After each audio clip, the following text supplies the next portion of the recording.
What are some of the biggest myths or misconceptions you've encountered about coaching, and how do you address them in your practice? And in fact, true coaching is about supporting people with powerful techniques, like really powerful questioning. I know it sounds simple, but it's actually very structured thinking. There's a lot that goes behind in asking the best question at the right time to help people tap into their own deeper knowledge system, tap into their own highest guidance, into cosmic infinite intelligence, if you will. We can use different language depending on the understanding and the level of consciousness. And we support people to tap into that and get their answers from there.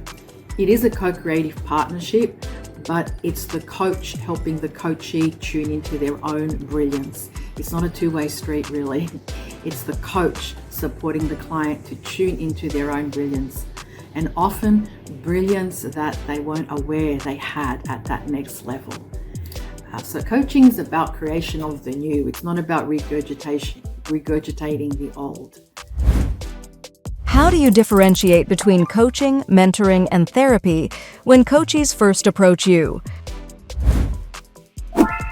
Most people don't actually understand the difference between coaching, mentoring, and therapy unless they've experienced all three of them in their purest forms. And all three are valid modalities and can really support people in their growth and in their evolution at different times based on different situations and different requirements. So one of the easiest ways that I explain that is therapy. Let's look at therapy. Therapy is about the past. It's about why you are where you are now and how you got here, and potentially what needs to change. So great therapists can also help you move into the future. Great therapists are now actually learning and taking a coach approach in their practice when appropriate with their clients. Mentoring is someone using their own experience and offering it to the other person, to the client, with some advice sprinkled in. The best mentors, again, take a coach approach doing that, but the relationship is not equal. It has a bit of a tendency, a hierarchical tendency. Think of the Karate Kid at Mr. Miyagi, right? And coaching is about helping someone move from where they are to where they'd love to be, and supporting people to bring their dreams and their visions to life by becoming that version of themselves that is doing and having the thing, whatever it is. It is a co-creative, equal partnership. However, the only goal is the coachee's goal. So as a coach, I'm there in full service with my full presence and 100% holding my coachee in the highest light of having already living their dream and helping them move forward into that version. So they own the agenda as well. So as a coach, we don't own the agenda. It's kind of like they are the driver. The coachee is the driver, and the coach, I'd be their co-pilot, like their navigator, keeping them focused on what it is that they want, the highest version of what it is that they want, and also bringing their awareness to who they're becoming or who they need to be more of, and helping them dissolve obstacles along the way.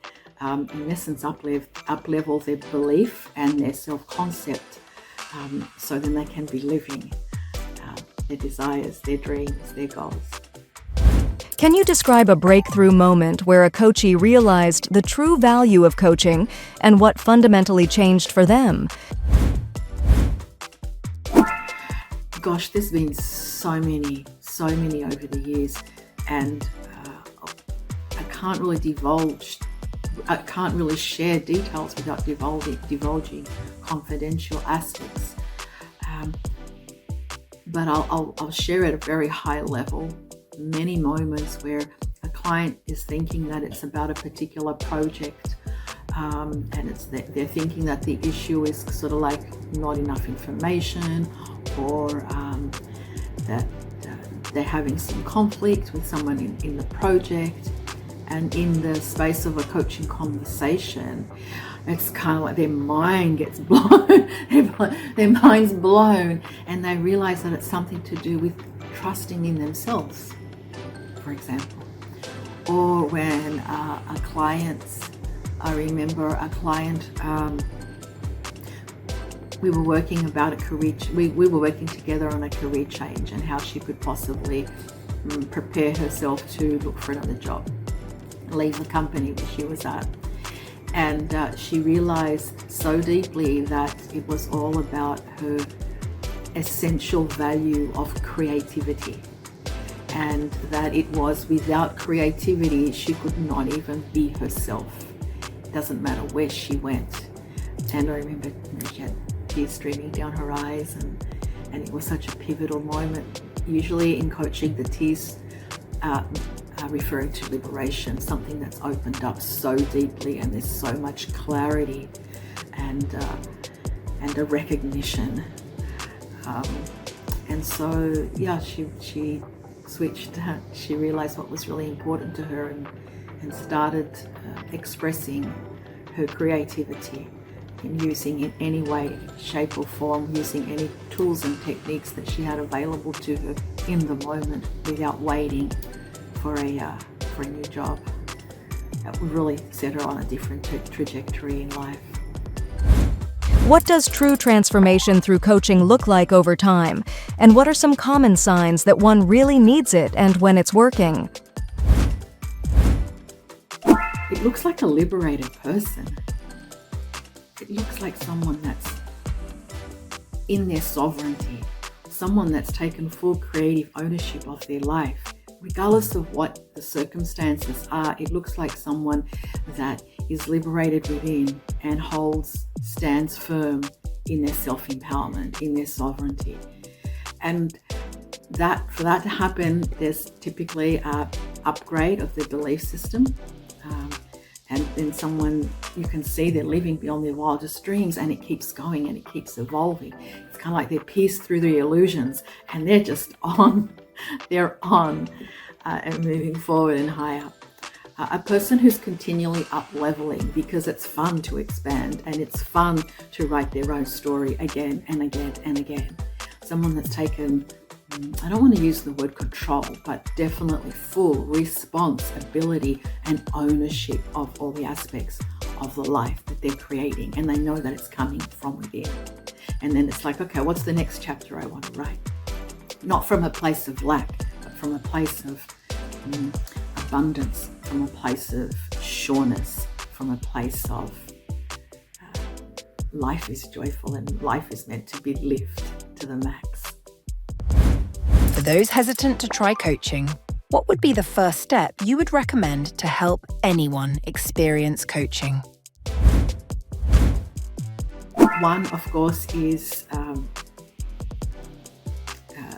Coach Nova from Wellbeing Navigator. This is a beautiful way. This coach has been modeled with integrity, has been trained with integrity to the ICF core competencies, and some of those that are really important that people don't understand are the ones that we've already talked about not necessarily giving advice, but really supporting someone to tap into their own knowledge system. So that would be a wonderful way to go. Start with some, a package there. And of course, if there are different coaches that resonate with you, get to know them and their work. And if they truly resonate with you, explore, depending on what they have to offer, to explore how you can maybe join a group coaching program or get some one-on-one coaching. Depends on how they're serving and what it is that you would like to get coaching for. So there's many different ways to do that. But in my exploration with Coach Nova, I have really found her very beneficial, especially at times when I'm like, okay, this is like 11 p.m. at night and my mind is reeling and I'm stuck somewhere and I want to move forward. So I just, jump up and talk to my coach, so to speak. What excites you about how AI can make high-quality coaching more accessible to a larger audience, considering that coaching has not traditionally been viewed as a go-to mental well-being initiative before? well thought out AI coach, a well-trained in integrity with what coaching really is, like Coach Nova, that is trained by the team here. That includes real ICF accredited coaches and, as I said, kept in integrity with what coaching truly is a support for self-empowerment being made to be accessible for the larger population. And I think that's amazing. That's powerful and innovative. That's using technology to really help raise the consciousness of humanity when people understand and know how to use it. And I think that's one of the things that we really need to do to keep up with the evolution and the speed of technology, especially like AI. We need to raise the consciousness of humanity. As humanity, we need to raise our consciousness. And then having Coach Nova as an ally who understands those principles and is operating within those parameters I think that's amazing. It can accelerate our own growth in a very safe, cohesive, empowering way that doesn't take anything away from us and our humanity, but can help amplify our humanity. On a more practical level, as I mentioned earlier, people often get stuck and then can't move forward. Having Coach Nova available to me as part of my flow, like I mentioned, it was 11 p.m. at night. I'm like, I'm stuck with this. How I was thinking about how it was something very practical, how I could possibly help a client who was spinning their circles around imposter syndrome. And I used Coach Nova to coach me and how I could help coach my client. And it helped me move forward. It was a lubrication. It was incredibly useful, incredibly empowering.